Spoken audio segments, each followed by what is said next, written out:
BJP తుఫ్ఫున కొట్టుకపోవడం compulsory ఖాయం. 10 ఏళ్లు ముఖం చాటేసిన కేటీఆర్ ఏం ముఖం పెట్టుకొని వచ్చి ఓట్లు అడుగుతున్నావు ఇక్కడ? వీళ్ళ అభివృద్ధి 2 ఏళ్ల నుంచే మొదలైంది. ఓల్డ్ సిటీకి మెట్రో వచ్చినా, మీకు సన్న బియ్యం వచ్చినా, మీకు రేషన్ కార్డులు వచ్చినా, మీకు ఇందిరమ్మ ఇల్లు వచ్చినా, మీకు ఉచిత బస్సు ప్రయాణం వచ్చినా, ఇదంతా కూడా 2 ఏళ్ల నుంచి కాంగ్రెస్ పార్టీ ఇస్తున్నటువంటి ఫలాలు. 10 ఏళ్ళు ఏం చేసిండు కేటీఆర్? జూబ్లీహిల్స్కి ఏం చేసిండు?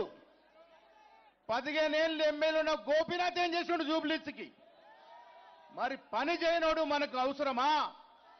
ఇవాళ పని చేసే యువకుడు, పిలిస్తే పలికే యువకుడు, రమ్మంటే వచ్చే యువకుడు రేవంత్ రెడ్డి గారి ఆశీర్వాదంతో ఎమ్మెల్యే అయితే మీ జూబ్లీహిల్స్ నియోజకవర్గం ఈ రాష్ట్రంలోనే మేటి నియోజకవర్గంగా తయారయ్యే అవకాశం ఉంది.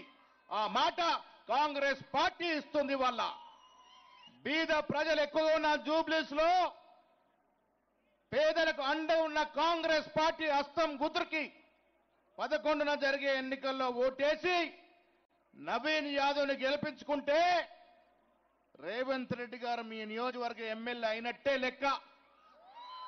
అన్ని పనులు ఎక్కడ కూడా ఆగాయి. వీళ్ళ ఎంఐఎం మిత్రులు రహమత్ గారు, మా అఫండి గారు చెప్తా ఉన్నారు, పాత నగరాన్ని ఎప్పుడన్నా కేసీఆర్ తొంగి చూసిండా?